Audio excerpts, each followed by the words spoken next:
हमने ये न्यूज सुनी थी कि बांग्लादेश भारत से बिल्कुल भी सामान नहीं लेगा, लेकिन कल आ गया भीख का कटोरा लेके। ऐसा नजर आता है कि बांग्लादेश क्या स्प्लिट हो जाएगा, क्या बांग्लादेश टुकड़े टुकड़े हो जाएगा, क्या बांग्लादेश फिर तकसीम हो जाएगा। भीख का कटोरा कैसे लेके आ गया, कहता है यार 50,000 टन चावल दे दो, मेरे बंदों के पास खाना नहीं है।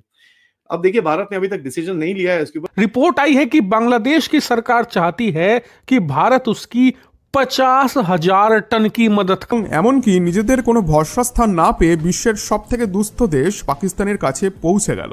সাম্প্রতিক কিছু খবরে দেখা গেল যে পাকিস্তানের বাজারেই আলু এবং পেঁয়াজের দাম নিয়ন্ত্রণের বাইরে চলে গেছে। बांग्लादेश में कल आज के दिन पे 8 घंटे तक गैस नहीं रहेगी। क्यों? क्योंकि गैस है ही नहीं भाई। अभी ये पहले तो लोड शेडिंग हो रही थी, अब गैस शेडिंग भी शुरू हो जाएगी। भैया लोगों के पास खाना बनाने के लिए नहीं होगा।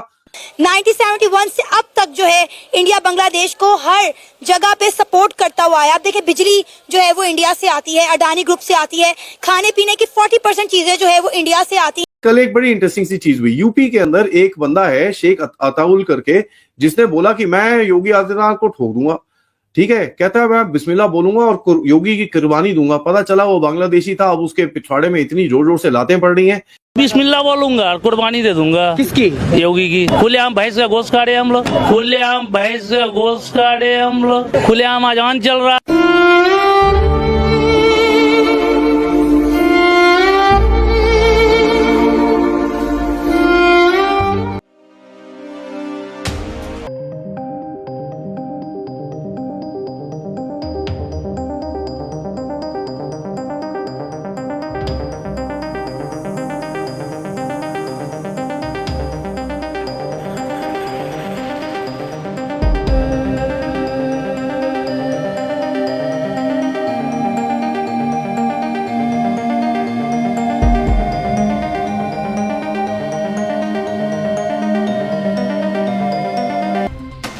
साहब यूटर्न पे यूटर्न पे यूटर्न पे यूटर्न। उसके बाद हमने ये न्यूज सुनी थी कि बांग्लादेश भारत से बिल्कुल भी सामान नहीं लेगा, लेकिन कल आ गया भीख का कटोरा लेके। भीख का कटोरा कैसे लेके आ गया, कहता है यार 50,000 टन चावल दे दो, मेरे बंदों के पास खाना नहीं है। अब देखिए भारत ने अभी तक डिसीजन नहीं लिया है इसके ऊपर, लेकिन अब देख लीजिए। पहले तो बोलते थे हम पाकिस्तान से ले लेंगे, भारत से हम कोई जरूरत नहीं है। 25,000 टन हमने देखिए शुगर भी ले लिया है भारत से।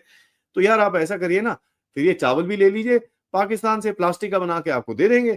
वैसे भी आप कंगालू लोग हो तो आपको तो प्लास्टिक का चावल खाने का शौक होना चाहिए। लेकिन अब देखिए भीख कहां से मांग रहे कि यार भारत से प्लीज दे दो, यार प्लीज हमारे को दे दो, हमको जरा आपसे खरीदना पड़ेगा, नहीं तो हमारी हालत अभी थोड़ी खराब होने वाली है। लेकिन मैं आपको बताऊं, बांग्लादेश में कल आज के दिन पे 8 घंटे तक गैस नहीं रहेगी। क्यों? क्योंकि गैस है ही नहीं भाई। अभी ये पहले तो लोड शेडिंग हो रही थी, अब गैस शेडिंग भी शुरू हो जाएगी। भैया लोगों के पास खाना बनाने के लिए नहीं होगा। अब ये काटेंगे पेड़, लकड़ी से अपना खाना बनाना शुरू कर देंगे। लेकिन देखिए बांग्लादेश की बेवकूफियां अभी भी चली। Maharashtra ATS anti terrorism squad की तरफ से कल एक ऑल आउट ऑपरेशन लॉन्च किया गया, जहां पर इलीगल इमिग्रेंट्स के जितने भी आपदा हैं और इलीगल इमिग्रेंट्स उनके अपने भी बैंक अकाउंट्स, सब्सिडीज और उनकी आईडीज के ऊपर रोक लगाने का काम कल शुरू हो चुका है। और ये मैंने आपको बताया था कि भाई हर स्टेट के अंदर आप अपनी तरह से एक एक्शन देखोगे, क्योंकि हर स्टेट के अंदर क्या है ना कि जो सिचुएशन है वो अलग है। तो छत्तीसगढ़ में हो चुका है, झारखंड में हो चुका है, उत्तर प्रदेश में हो चुका है, दिल्ली में हो चुका है, महाराष्ट्र में शुरू हो चुका है, गोवा में अभी सुनने में आ रहा है कि धीरे धीरे करके वहां ऑपरेशन लॉन्च हो रहा है, गुजरात में शुरू हो चुका है, राजस्थान में शुरू हो चुका है। अब थोड़े से साउथ स्टेट्स में बाकी है, लेकिन मेरे हिसाब से वहां पर भी आपको भी एक्शन होता हुआ दिखेगा। असम और नॉर्थ ईस्ट के अंदर तो आपको पता ही है कि भैया वहां पर तो दबर करके जोर जोर से बांग्लादेशियों को उठाया जा रहा है और फेंका जा रहा है। और ये चीज तो काफी हद तक मैंने रिपोर्ट भी करी है और ये काम आगे चलता भी रहेगा। तो महाराष्ट्र एटीएस की तरफ से काफी जबरदस्त एक ऑपरेशन लॉन्च हुआ है। तो इसके बारे में आप देखिए कि आपको अभी मैं इंफॉर्मेशन दे रहा हूं कि भाई उनके जितने भी बैंक अकाउंट्स हैं और आईडीज हैं उसके ऊपर बड़ा मोटा क्रैकडाउन शुरू हो चुका है। बैंगलोर में क्या हो रहा है कि भाई अब लोगों को दिख रहा है यार बाकी सब स्टेट्स में तो ये काम हो रहा है, यार बैंगलोर में क्यों नहीं हो रहा। तो बैंगलोर में क्या हो रहा है कि अभी वो जो सिटीजन जर्नलिस्ट हैं और जो एक्चुअल जर्नलिस्ट हैं उन्होंने जाके इन कंगालुओं को निकाल के ढूंढ ढांड के इनके वीडियोस बनाने शुरू करे हैं। तो अभी पता चल रहा है कि बेंगलुरु के अंदर एक जगह है बेगूर, जहां पर 3,000 ये लोग रह रहे हैं और उनके ऊपर आइडेंटिफिकेशन का काम शुरू हो चुका है। उनके आधार और इन चीजों पे क्रैकडाउन हो चुका है। और बाय द वे एक बंदे के साथ हिडन कैमरा इंटरव्यू हुआ, कहते हैं कि साहब हमेशा हम वोट करते हैं, लेकिन हम वोट किसके लिए करते हैं? कांग्रेस के लिए ही करते हैं और कांग्रेस के लिए करते रहेंगे। तो इनको आइडेंटिफाई किया जा रहा है और इनको भी अभी यहां से उठा के अब देखते हैं। यहाँ पर तो आपको पता ही है क्या सिचुएशन है, तो उसके हिसाब से कैसे चलेगा तो आगे जाके बताऊंगा मैं आपको। लेकिन कल एक बड़ी इंटरेस्टिंग सी चीज हुई। यूपी के अंदर एक बंदा है शेख अताउल करके, जिसने बोला कि मैं योगी आदित्यनाथ को ठोक दूंगा। ठीक है, कहता है मैं बिस्मिल्लाह बोलूंगा और योगी की कुर्बानी दूंगा। पता चला वो बांग्लादेशी था। अब उसके पिछवाड़े में इतनी जोर जोर से लातें पड़ रही हैं, उसके पूरा घर, उसका पूरा ये वो सब कुछ उठाया जा रहा है और उठा के उसको कहां पर फेंकेंगे ये तो भैया योगी बाबा से ही पूछना पड़ेगा, क्योंकि आपको पता ही है किस तरह से योगी बाबा काम करते हैं। अक्रॉस इंडिया मैंने आपको जैसे बताया सबसे पहले टारगेट रोहिंग्या और बांग्लादेशीज हैं, और देहरादून पुलिस की तरफ से भी अभी एक्शन शुरू हो चुका है। वहां पर एक कॉलोनी आइडेंटिफाई हुई है जहां पर जाके अभी डोर टू डोर सर्चेस शुरू हुई हैं और 75 को वहां पर ऑलरेडी डिटेन कर चुका है, जिनके पास फेक आईडीज थी और जो बेसिकली मास्टरमाइंड और रिंग लीडर टाइप लोग हैं जो बाकियों को वहां पर संभाल के रखते हैं। तो देखिए, आप पहले रिंग लीडर को उठाएंगे, उनसे जरा पूरी इन्फॉर्मेशन लेंगे, पूछताछ करेंगे, मिर्ची ट्रीटमेंट करेंगे, उसके बाद आपको पूरा फिर रैकेट आराम से समझ में आएगा, उसके बाद आप आराम से उसको तोड़ सकते हो। लेकिन कई लोगों ने मेरे को फीडबैक दिया कि आदि सर बाकी सब तो ठीक है यार, आप बताओ यार वेस्ट बंगाल में ऐसा कब होगा। चलिए फिर मैं वेस्ट बंगाल का भी बता देता हूँ। और ये मैं आपको बोल रहा था कि भाई वेस्ट बंगाल में भी काफी बांग्लादेशियों को उठाया गया है और काफी हद तक क्लियरेंस थोड़ी बहुत शुरू वहां पर हुई है। लेकिन कल बड़ा एक जबरदस्त हुआ। कल एक कोलकाता पुलिस की तरफ से और सेंट्रल एजेंसीज के साथ काम करके एक फेक पासपोर्ट रैकेट को बस्ट किया गया। देखिए, मेरे 4 स्टेप्स के अंदर ये नंबर 1 स्टेप कोलकाता में अब शुरू हो चुका है। एक बंदा है दीपांकर दास करके, जो परानाश्री के अंदर रह रहा था, जहां पर उसको फेक आईडीज और फेक पासपोर्ट बनाने के बाद उसके पास पूरा सेटअप था, जहां पर वो 37 फेक पासपोर्ट उस टाइम पे बना रहा था बाय द वे। एंड यहां तक ये ही नहीं कि वो काउंटरफिट शेंजन और यूके वीजास भी बना रहा था बाय द वे, और बाकी और जो भारत में सिक्योरिटी प्रूफ चाहिए होते हैं, आधार, पैन कार्ड, ये वो। जिस टाइम पे इसको पकड़ा गया उस टाइम पे 37 की ये उसके ऊपर काम कर रहा था। तो काफी हद तक इसके ऊपर तो भैया कल ये पकड़ा गया और बुरी तरह से इसके ऊपर क्रैकडाउन होगा, और इसके जितने भी फेक पासपोर्ट बनाए हुए और फेक आईडीज बनाए हुए उसके ऊपर भी क्रैकडाउन शुरू हो जाएगा। तो आप देखिए कि बड़ा इंटरेस्टिंग सा गेम है। लोग बोल रहे थे कि भाई कोलकाता में कुछ नहीं हो रहा, लैब कोलकाता में भी शुरू, थोड़ा सा लेट हो रहा है, ठीक है मैं मानता हूँ, दीदी थोड़ी लेट उठ रही है, बट कोई बात नहीं, उठना शुरू हो गई है, थोड़ा तो ये इतना तो डिस्काउंट दे ही देते हैं। अब देखिए, आते हैं जरा यूटर्न के ऊपर। यूटर्न में देखिए काफी हद तक बांग्लादेश की फॉरेन मिनिस्ट्री की तरफ से एक स्टेटमेंट आया कि नहीं यार ये क्या, हम तो लड़े थे पाकिस्तान से।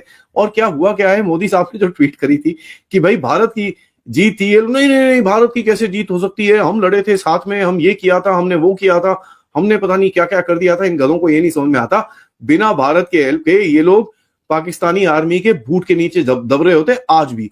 ठीक है, इनको ये चीज समझ में नहीं आती। और जो लोग, मैं यहाँ पर एक ही चीज बोलना चाहूंगा ये बांग्लादेशियों को, भैया जो लोग अपनी हिस्ट्री भूल जाते हैं ना, they are bound to repeat it. And मेरे हिसाब से you are bound to repeat your history, और I will be waiting and watching with popcorn, watching you repeat the mistakes of your history, ताकि आप लोगों को दोबारा, अगर एक बारी में अकल नहीं आई तो दोबारा आनी है। अभी आपको ऐसे सिचुएशन में आना पड़ेगा जहां पर आपको दोबारा अकल आनी चाहिए। आपको लगता है कि बांग्लादेश इंडिया के बगैर सरवाइव कर सकता है, क्योंकि बांग्लादेश को हमेशा इंडिया की सपोर्ट रही है?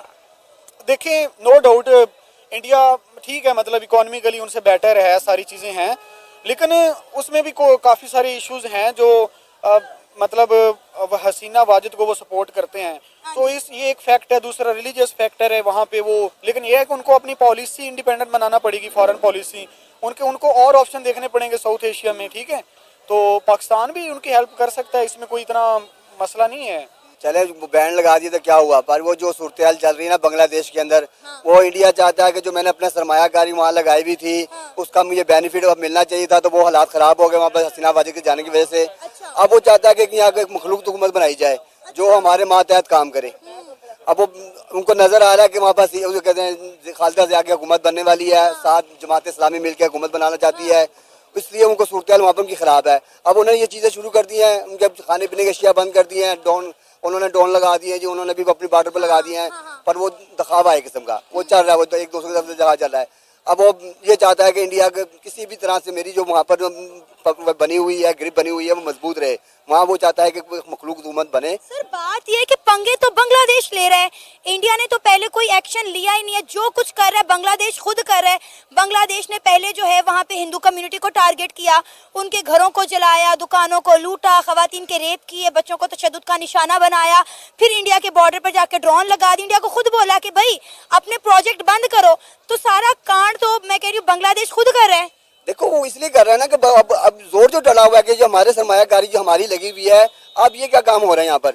अब उन्होंने देखा कि हम अगर हमको जब उनकी बात मानते हैं तो सारा हमें अब उनका निज़ाम हमें चलाना पड़ेगा यहाँ पर। इसलिए उनकी आवाम ने इनकलाब पैदा किया, वो हुकूमत चेंज की। 15 साल हसीना वाजिद ने इंडिया के कहने पर हुकूमत की वहाँ बैठ के। अब वो चेंज हुआ है, अब वो चाहते हैं कि हमारी हुकूमत बने। अब आवाम चाहती है हुकूमत हमारी हो, यहाँ पर हर चीज़ हमारा निज़ाम चले, इंडिया का निज़ाम ना हो। जिस भी बेस पे उन्होंने ये सूरत पैदा की कि उन्होंने वहाँ पर हिंदुओं के खिलाफ कार्रवाई शुरू कर दी। पर ये गलत है, जो भी कुछ किया उन्होंने अपने मुल्क में जो कर रहे हैं वो गलत कर रहे हैं। कि एक कहते हैं वो अकलियत के लिए जो भी है उसका एक तहफ़्फ़ुज़ है, उसके हर मामला है उनके मुल्क में। कोई बात नहीं, इंडिया ने भी इसका रिएक्शन दिया है। इंडिया ने भी जो है जो गैर कानूनी बांग्लादेश इंडिया के अंदर रह रहे हैं उनको निकालना शुरू कर दिया है। ये तो गलत है ना, एक तो दिखावा हो रहा है, एक दूसरे को दिखाने के लिए, एक दूसरे का बढ़ बढ़ के मामला करने के लिए हो रहा है कि वो कर रहा है तो मैं भी करूंगा। उसकी आवाम ने भी कहना शुरू कर दिया कि जी यहाँ से बंगाली निकालो, जी इनके बंद ये कर दो, इनके सारा निज़ाम खत्म कर दो। ये तो काम गलत हो रहा है ना। गलत इसलिए हो रहा है कि इस टाइम इंडिया ने जो अपनी सरमायाकारी थी, जो इतना बड़ा बजट उनको दिया था, वो कहाँ जाएगा उसका। सर बांग्लादेश ने भी तो इंडिया का इस्तेमाल किया ना। आप ये भी तो देखें, जब उन्हें मशरकी पाकिस्तान से बांग्लादेश बनना था, उन्होंने इंडियन आर्मी को पाकिस्तान आर्मी के सामने खड़ा कर दिया। और आज वही इंडियन आर्मी को और इंडिया को धमका रहे हैं, इंडिया के बॉर्डर पर ड्रोन लगा रहे हैं। देखिए आज वो उन्होंने उनको अलहदा किया था ना, आज वही बांग्लादेश पाकिस्तान के साथ आया हुआ है। पाकिस्तान की वो मिन्नत कर रहा है कि मेरे हमारी मदद करो, खाने पीने के अशिया के लिए वो उनसे बातचीत कर रहा है। और सियासी तौर पर और उसको क्या कहते हैं फौजी सतह पर भी बातचीत हो रही है कि हमारी मदद की जाए। अब देखें वही एक टाइम था कि इंडिया ने बांग्लादेश को अलहदा करवाया था, अब इंडिया वही बांग्लादेश पाकिस्तान के साथ खड़ा हो गया आगे।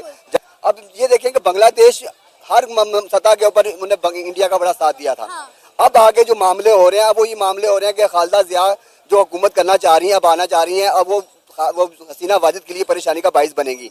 वो इसलिए कि 15 साल वो जेल में रही हैं बहुत।